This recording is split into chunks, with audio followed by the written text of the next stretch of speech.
Buenas tardes, profesor. Soy Ingrid Álvarez, alumna de la carrera de Bibliotecología, tomando con usted la asignatura de Estadística.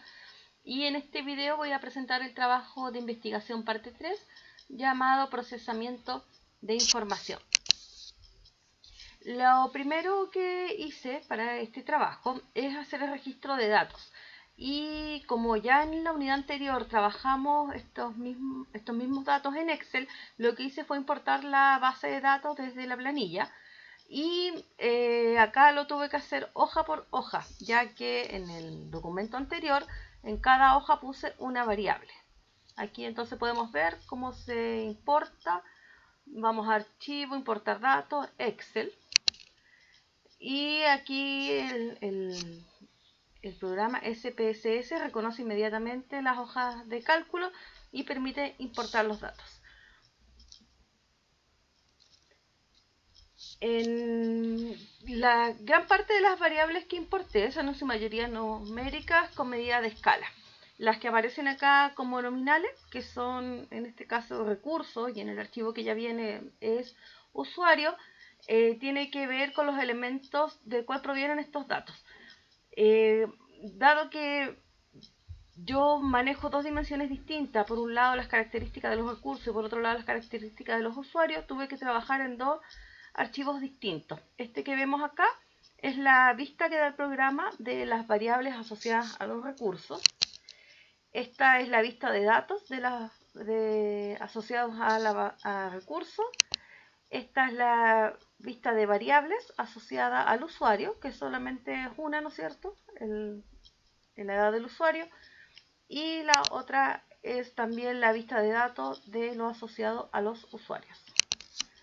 Después, una vez ya ingresada toda la información y depurado los datos, porque igual en el archivo anterior yo tenía mucha información, no necesariamente solo los datos, ahí hice una limpieza, se pasa al procesamiento de datos. Y para ello el programa SPSS nos da la posibilidad casi instantánea de analizar estos datos. Para ello nos vamos al menú Analizar, luego a Estadísticos Descriptivos y Frecuencias.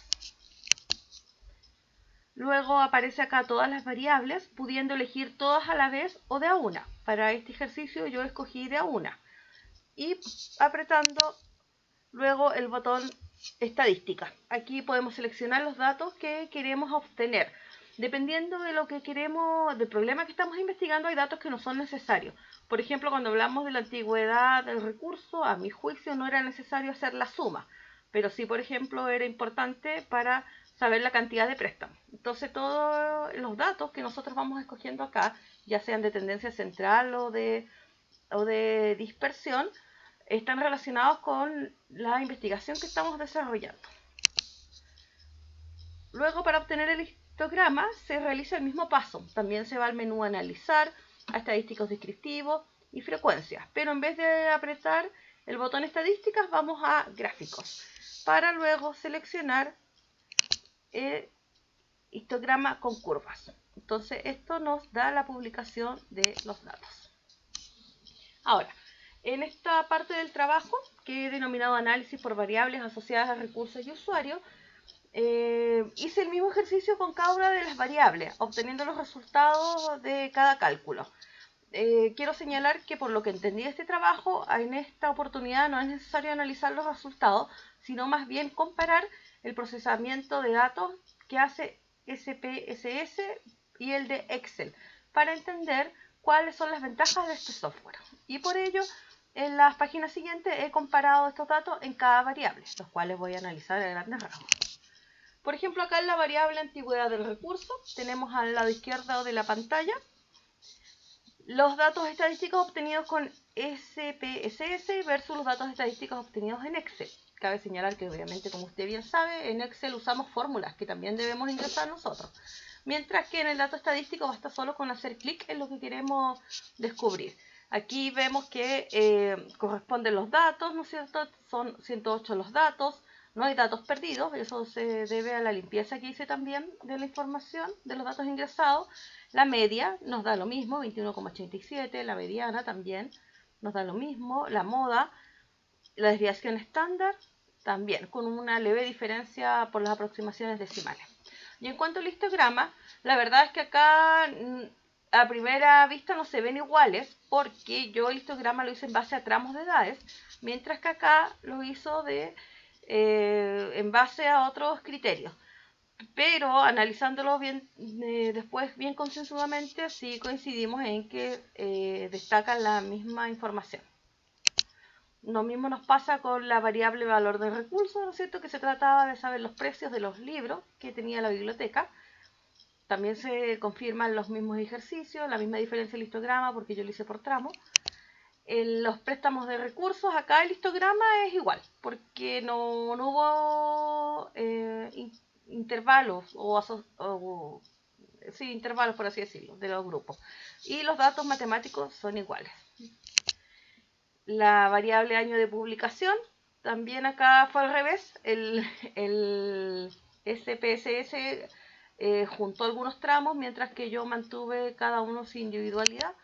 Y en la edad de usuarios, que corresponde al archivo independiente que entrego también acompañando este video, también se confirman que los datos tanto de SPSS como los del Excel son correspondientes. Conclusiones. Primero que todo, decir que la profesionalización de la carrera de bibliotecología exige que los profesionales que vayamos aprendiendo esta profesión seamos capaces de acontecer lo que sucede en la biblioteca y podamos analizar lo que pasa. Y debemos recoger los datos y además de analizarlos requerimos de herramientas que nos faciliten su procesamiento. Y todo esto con la finalidad de mejorar el servicio ofrecido. Sin duda, la estadística es una aliada en el procesamiento de los datos e información, a través de las distintas medidas de tendencia central y de dispersión, además de tabla de frecuencia y histogramas que hemos aprendido en unidades anteriores. El aporte de la bibliotecología en este contexto, desde mi punto de vista, es el análisis profundo que podemos hacer de estos datos estadísticos, y para ello es muy importante contar con software adecuados que faciliten su correcto procesamiento y cálculo. Al comparar el trabajo realizado con Excel y con SPSS, puedo concluir que se llegan a los mismos resultados matemáticos, pero con la diferencia que este último tiene una interfaz amigable que ayuda con el proceso, dejando totalmente automatizado el cálculo. Esto permite, sin duda, la posibilidad de acortar significativamente los tiempos en el procesamiento de datos a través del SPSS, haciendo así que el trabajo del bibliotecólogo se centre más en el análisis de la información y no en la realización de los cálculos, alivianando de esta manera una etapa en la que resulta fundamental manejar cifras correctas para así proponer soluciones a problemas investigados. Ese sería todo mi trabajo, profesor. Que tenga muy buenas tardes.